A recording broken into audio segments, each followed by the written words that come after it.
Ice. Looks like the main change to the deck. That gives him a little bit of an advantage in the first game in terms of just the straight lists. Yeah, Cedric and I were discussing on previous round. I am a big fan of having a sword in the main deck of these decks, I think, as the Jitte isn't necessarily game over against control. Your Stoneforge Mystic is unlikely to survive, so Batterskull is a dubious prospect in some places. So it's nice to have an equipment that's really threatening against control decks that's actually castable. This is a 58-card mirror match. There is one Gitaxian Probe and one Umezawa's Jitte in Brad's deck, whereas there is the fourth Swords to Plowshares and Sword of Fire and Ice in Zachary's. So Zach definitely gunning for the mirror match here with that blue-red sword. Absolutely. Brad Nelson, the third-ranked player on our leaderboard, as well as being in the top 20 of the yearly standings, is going to be on the play and plays a turn 1 Delver Secrets off of Tundra that is going to get countered by a Force of Will, removing True Name Nemesis. Zachary there on the left, you can see a little bit of his hand. He's got double Swords to Plowshares in addition to Lightning Bolt, Daze, and another fetch land, I believe. A little surprised to see him use a Force of Will there with multiple Swords to Plowshares in his hand. I think that he's trying to just keep every threat he possibly can off the board, I suppose. Zachary plays a duel and passes the turn. Brad Nelson immediately uses a Wasteland on it and passes right back. Or no, he doesn't. He decides to cast Ponder. So Brad doing it in this order to prevent Spell Pierce from targeting this Ponder. Brad's hand consists of a Lightning Bolt, a Stoneforge Mystic, another copy of Ponder, and I believe a Force of Will. And between Wasteland and Daze and Spell Pierce in these decks, it's often, and all the creature removal as well, it's often a challenge for either player to get very much traction in the game.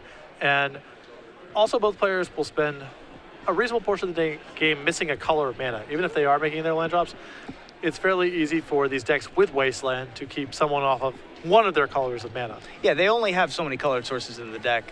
Most of their colored sources are fetch lands that are able to go get the actual lands that tap for mana, but there are only 3 Volcanic Islands and 4 Tundras in Zachary's deck, and it looks like a similar number over in Brad's. So only 7 actual sources of their mana. Delver of Secrets from Zachary Scott on his next turn is matched by Stoneforge Mystic, which is met by Daze, Zachary returning the land to his hand. Is unable to flip the Delver of Secrets blindly, does not have a way to fix the top of his library, no Ponder or Brainstorm, and instead just simply replays his Tundra.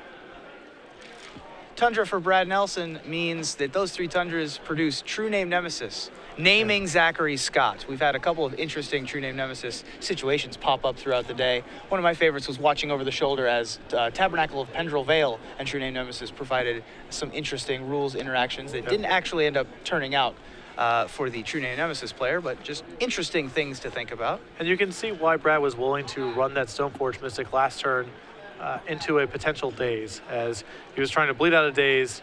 If the Stoneforge resolves, that's great, and if not, then he can set the table for True Name Nemesis, which you now see him play. Yep, Zachary is still unable to flip the Delver as Brad casts the second Ponder that is in his hand. He drew Batterskull for the turn.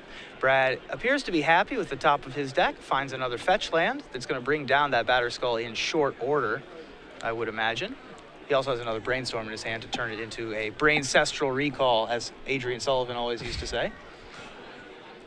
So you see Zachary here trigger his Delver, look at the top of the deck, presumably not flip the Delver and not like what he found up there, so he's sacking his fetch land to get a fresh draw step. Yep. Got a little free peek during his upkeep, did Zachary, and so he's going to proceed with his turn. Still 2 Swords to Plowshares and a Lightning Bolt in his hand, but that True Name Nemesis has protection from Zachary Scott, and so he can't use those efficient elimination spells on the 3-1. Yeah, Zachary is going to have to flip the, well, he forgot to draw. He needs to draw a card here. Yeah. So before we back up, we're going to back up here really quick. Make sure that Zachary actually draws for his turn. Yeah, Brad is going to fall to 17, by the way. So just confirming here. Yep. Sometimes this operation stuff can happen if there's players are not really used to doing a ton of stuff in their upkeep, so it's easy to get your sort of rhythm disrupted when you have an effect like the one that Zachary just did. And with so many Brainstorms and Ponders, you can lose track, and that was a pretty good draw step. as he draws True Name Nemesis to be able to try to resolve here if he so chooses, considering that the other 3 cards in his hand can't really do much at the moment. So Zachary trying to debate whether or not he wants to walk this into a potential counterspell. Decides that the answer is yes, and I assume this will prompt a response from Brad, who is going to be looking for some answer to this. Yep. He's going to find another True Name Nemesis, a land, and another land, and that's going to give him not only the 5 mana for Batterskull, but a second copy of True Name Nemesis, which is really going to put his foot down on the gas. He's already ahead in the life total race, although a Flip Delver could certainly change things there. But he's also got the Batterskull to be able to flip the script entirely. Yeah, I think he's actually going to just get rid of these 2 lands, use his Bolt on the Delver of Secrets, try to land his other True Name Nemesis, and just win the race. There's not a lot of draws for this spot that Brad has to be too terribly concerned with. It's basically Stoneforge, maybe next turn swings the race, but Brad's going to be well on the front foot. Absolutely. He also he has an advantage in the life total as well as the number of cards left in his hand, too, or the number of usable cards left in his hand. Lightning Bolt is going to take care of that Delver. The True Name Nemesis will then resolve, and Zachary will pass the turn tapped out and with Swords Bolt in hand. True Name Nemesis, Zachary pointed at Brad, making sure that it named the correct opposing player. And there is a 3rd copy of True Name Nemesis. We talked a while about True Name Nemesis in Orlando, and here we see just all over the board here, taking advantage of the protection ability that it got in Commander 2013. Yeah, Zachary with a hand full of Swords to Plowshares and nothing to target them with. Yep. So he's just going to attack for 3. Brad is going to be able to attack for 6 a turn. That's a 2-turn clock if Zachary is unable to turn it around, and he doesn't have a ton of ways to do that. It's pretty much just Batterskull in his main deck to be able to gain life back. It is a weird idiosyncrasy of these blue-white red Delver lists, how susceptible they are to True Name Nemesis. I mean, it's basically just some red blast in the sideboard, but once one's in play, you just got to work around it. Yeah, absolutely. Their main answer to it is trying to Force of Will it on the way down. And it looks like Brad Nelson's going to take game 1. So the 3rd overall ranked player in our Charlotte seasonal leaderboard, Brad Nelson, currently sitting on 118 points before this weekend's festivities. He may have picked up some more points in the Standard Open yesterday, but he is also going to move 1 step closer to the top 8 here in the Legacy Open of SCG Columbus. And he and his driving buddy, Todd Anderson, still in top 8 contention right now. Would be a pretty fun car ride home if those 2 were able to meet in the finals. Absolutely. They both like that quite a bit, I think. Although the finals will be quite tense still because they're both in the race for the same spot at the top of the standings. Looking at the sideboard, it looks like Zachary's sideboard has a copy of Grafdigger's Cage, 2 Rest in Peace, a Sword of Feast and Famine, an additional True Name Nemesis, as these decks tend to only run 2 in the main deck, and that is the case for both Brad and Zachary. 4 Meddling Mage, 2 copies of Grim Lavamancer, a Pyroblast, a Red Blast, 1 Flusterstorm, and 1 copy of Wear and Tear. I would say the likely cards coming in here are the Pyroblast and the Red Blast. I wouldn't be surprised to see the Wear and Tear either, and of course the other True Name Nemesis. Yeah, I also think as I'm watching these games, a lot of players are also bringing in their copies of Grim Lavamancer, as what's critical is having enough creatures in your deck, because you usually find a piece of equipment either through Stoneforge Mystic or just naturally drawing it, but there's a lot of removal in the post-board games, and so the equipment can get stranded. So Grim Lavamancer isn't at its best, although it is a reasonable answer to Delver of Secrets and potentially Stoneforge Mystic, but just having more things to hook equipment up to, yeah, too. Absolutely. Brad's sideboard, pretty close to industry standard here, a True Name Nemesis, a Wear Tear, a Swords to Plowshare, and 3 total Red Blasts I all expect to see come in alongside a Grim Lavamancer. So he has an additional Red Blast style card in his sideboard. 2 Red Blasts, 1 Pyroblast, yeah. And Zachary only has the 2, which gives Brad the sort of advantage in terms of being able to counter spells. Right, and again, keep in mind that, another element of this matchup is just Wasteland and Mana Denial. So a way to play around Red Blast is also cutting them off of red mana entirely. That's a thing that comes up fairly often. Extremely similar lists here, and Brad unsurprisingly being able to take down a mirror match considering former Player of the Year status, Grand Prix, smattering of Grand Prix finishes here. I mean, even as something as simple as, Zachary using his Force of Will on the turn 1 Delver with Plows in his hand and dying to True Name Nemesis with 3 Swords of Plowshares in his hand, that's a critical difference in how that game played out. Absolutely. all this stuff, Legacy has so much attention to detail. In Standard, the games are primarily played on the board. It's usually creatures versus creatures, planeswalkers thrown in the mix. It's the stuff that's happening on the board. Legacy, the games are much more about being played in the hand. It's very much more spell-oriented and much more about sculpting your game plan that way. So there are a lot of, subtleties that occur that in Standard, it's more clear when mistakes get made because it's happening on the board for the most part. In Legacy, it's much more subtle because it's the player interacting with their own hand. Both of these players are shuffling up for game 2. Brad Nelson and I had a conversation yesterday that you can see on the coverage page for SCG Columbus about how he's decided he's not going to mess around for these last couple weeks before Born of the Gods comes out. He's just going to be the bad guy. He's decided to turn heel for a little while and just play the best decks and play mono black and play blue, white, red, decks that are tried and true. And he's a good player with those decks. He's just going to try and grind it out.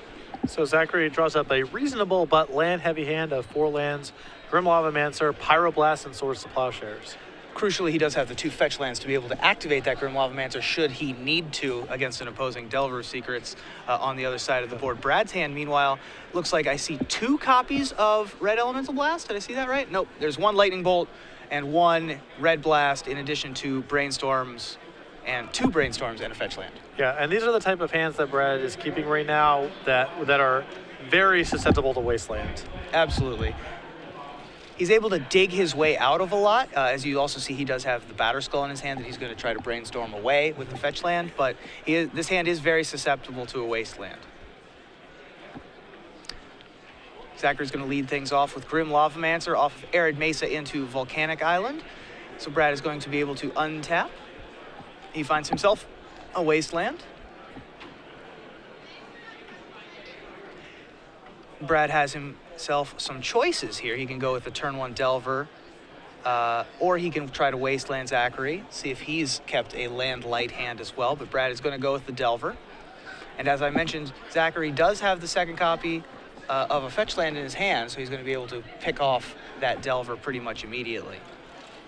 Lightning Bolt targeting the Grim Lavamancer before anything gets too out of hand. Yeah, Zachary, not only just a fetch land, but Brainstorm or Ponder both turn on a Grim Lavamancer activation. So way too risky for Brad with too little upside to go for the Delver of Secrets there. Yeah, I think that Zachary can fairly easily anticipate that Brad has a creature draw, wanting to take down that Grim Lavamancer immediately before it's able to use up any of its resources or any of Zachary's mana in the early game. Both players, by the way, on turn 2, wasteland their opponent's mana bases. So We'll see who that favors. It appears to be Zachary, seeing as he has a mana source and Brad does not. Yeah, Brad is going to have to discard here. Now, Zachary's still with no action, so Brad can get this turnaround pretty quickly with a land, but again, not a lot of lands in this deck. Brad only actually has 17 lands in this deck left, 3 of which are wastelands. Yeah, not a lot of mana sources in these Delver decks. That's part of the power of them. When Alan Comer first did the blue-green, I believe it was Miracle Grow decks, he showcased the power of how cantrips are part of your mana base. And that's really what the Legacy metagame is all about these days, is just using fetch lands and especially Brainstorm and Ponder to be able to fix your mana base.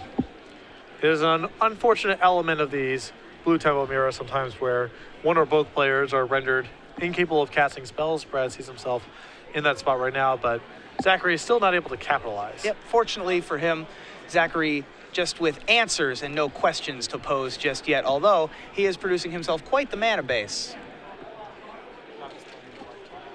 And so we have 3 Scalding Tarns in play on Zachary's side of the board, in addition to a Volcanic Island.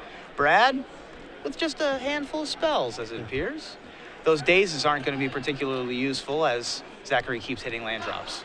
And Zachary finally draws a Ponder, which may allow him to do something here. Yep, start applying a little bit of pressure. Crucially, none of the cards still in Brad's hand are Force of Will. So if he decides to try to play a threat here, he will be able to land it. Yeah, I suspect Force of Will gets sided out in this matchup. You have Pyroblast and Red Blast to protect yourself against True Name Nemesis, which is the one card that's really hard to interact with, and otherwise, there's not really any critical Force of Will targets.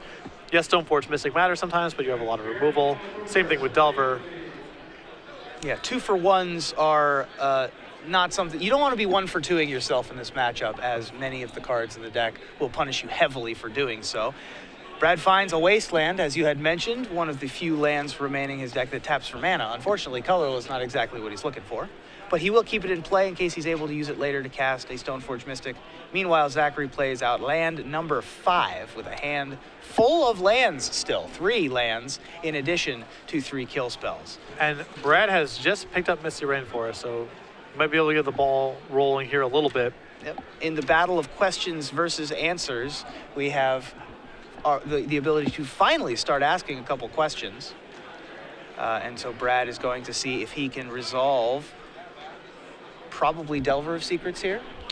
Yeah, well, certainly I think he's going for Delver, given that he searched for Volcanic. He's trying to play around Daze a little bit, and he just can't afford, now that he's discarded so many times, to start trading his threats for Dazes. So he does trade it with a Pyroblast, which is pretty good for him if he happens to find a land in True Name Nemesis. One of the few ways that Zachary can answer that. Wasteland on the top of Zachary's deck is yet another land, but it is able to keep Brad off of lands himself until his next turn when he finds another copy of Flooded Strand. And now Brad's list plays 3 copies of Volcanic Island. If he goes and gets Volcanic now, that means that 1 more Wasteland and he is without red mana for the remainder of the game.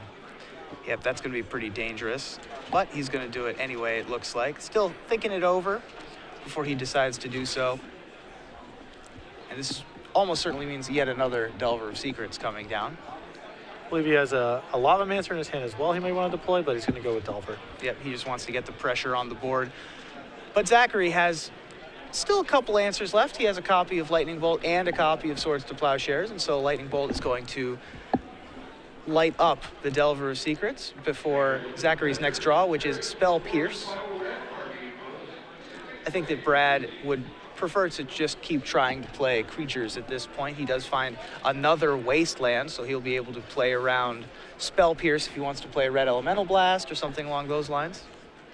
Yeah, I mean, he can add a Lavamancer or just hold up Red Blast to protect himself from True Name Nemesis. Zachary's shields are pretty close to down. I mean, he's down to just a Spell Pierce, a Swords of Plowshare, and 3 additional lands in his hand. Yep, I think that, well, at any point he could top deck a True Name Nemesis and really turn things around, as is the case with both decks. But Grim Lavamancer from Brad's side of the board will tilt things slightly in his direction, as the last kill spell is out of Zachary's hand. So all of the creatures that Brad plays from, well, there's the top deck Swords of Plowshare, so I spoke too soon. But the fact that Zachary is only able to draw kill spells and lands and not able to put any power and toughness onto the board is really just giving Brad as many draw steps as he can really use. Right. And you see Brad has just picked up an Arid Mesa too, so he's going to get to really get the ball rolling here. I see this a lot in draft games where one player is early mana screwed and another player is mana flooded, and almost invariably the mana screwed player eventually finds just enough lands to be able to start playing, and because they have so many more spells, they're able to pull it through. Yeah, certainly when the flooded player doesn't apply any pressure, that's a lot of draw steps. You're seeing Brad get access to here, and now he's going to go get a Tundra, and now he has some real resources to work with. Yep, and he's going to drop Stoneforge Mystic here. And even though he has a handful of cards, none of those cards are going to be able to answer this Stoneforge Mystic at the moment. It is going to be able to go get him an equipment, even if it does have to become a farmer thanks to Swords to Plowshares later on. Again, Zachary's hand here, just a Swords to Plowshares and a Spell Pierce. And he's going to get Umezawa's Jite with the Core Artificer from World Wake, I believe, right? Yes. And that's going to go to Brad's hand. One of many Insano rares from that set, including Jace the Mind Sculptor, the Cycle of Manlands, many others. Was Vengevine in that one also? No, that was Rise of Eldrazi. Rise of Eldrazi. Now, there were quite a few good ones in that set. There was a draw of Wasteland here. Let's see how knowledgeable Zachary is about the list. He could have made a bold play there and tried to cut Brad off of red. Now, Brad's still running out of lands. Let's be clear about that. Yep. That could have just been no more red mana for the remainder of the game. Well, he's certainly familiar with his own deck, so I think that he knows that there are only 3 volcanic islands compared to the 4 tundras, but he wants to keep Brad off of white in case there's another Stoneforge Mystic lurking, as well as Swords to Plowshares. Brad, not really in desperation mode to use that Brainstorm, but he's had it for a while and decides now to use it, and he finds 2 fetch lands. Yep. So he's going to be able to find tundras aplenty. Very good for Brad, too, as, he's in a spot soon where he's going to be able to actually deploy True Name Nemesis. He's drawn another copy of Stoneforge Mystic, so we can, for example, put the Umazawa's Jitte back if he's feeling so inclined, try to resolve this Stoneforge, really outcard him. He still has to be wary of True Name Nemesis, as that could shift the game at a moment's notice. Yeah, this turn he can play a Tundra and play the Stoneforge Mystic, and then next turn he'll be able to play the other fetch land, get 3 blue mana symbols in his mana base, play the True Name Nemesis with a red Elemental Blast backup. So it looks like he's going to go searching his deck for a Tundra and dropping Stoneforge Mystic this turn. Yep. Zachary just did not draw any of his cantrips this game. He drew 1 Ponder, I believe. Yeah, and that was a Ponder where he had to shuffle. Yeah. In spite of having multiple fetch lands in play, which means he really only had... He didn't even find a single card in that Ponder that he wanted. Right. And yet another land from Zachary. The flood continues. Brad has if Brad goes for True Name Nemesis next turn, Zachary's shields are down. Yep. A True Name Nemesis untapping without Summoning Sickness is bad enough, let alone another threat later in the game, although it appears as if he is content to just ride this Stoneforge Mystic. Well, he has to think about this. I mean, so many cards in Zachary's hand, it's hard to imagine that none of them are spells, even though essentially none of them are spells. And Zachary's line of play has been consistent with someone potentially having red Elemental Blast. So, it's something to worry about, but, things are not going to get any better. Brad has a sense, at least to some extent, that Zachary's flooding out, but...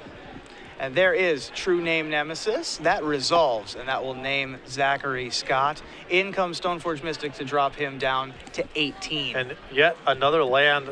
This is unbelievable. The that extent to which is so Zachary many is flooding lands, out. yeah.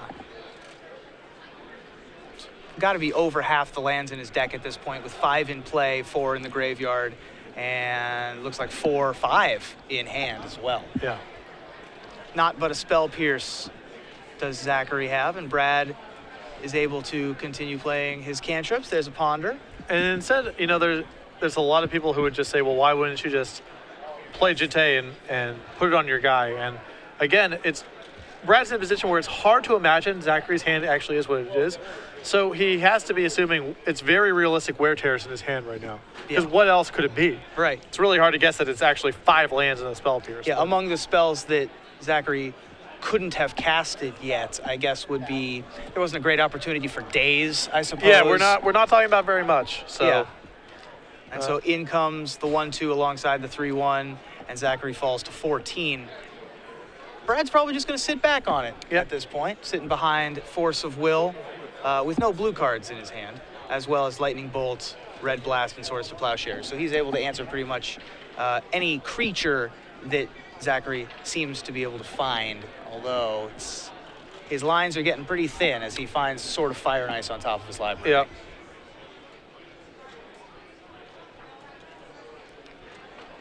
Yeah, being able to untap with Stoneforge Mystic and being able to untap with True Name Nemesis, things are not looking great for Zachary's side of the board as another Pyroblast joins Brad's hand.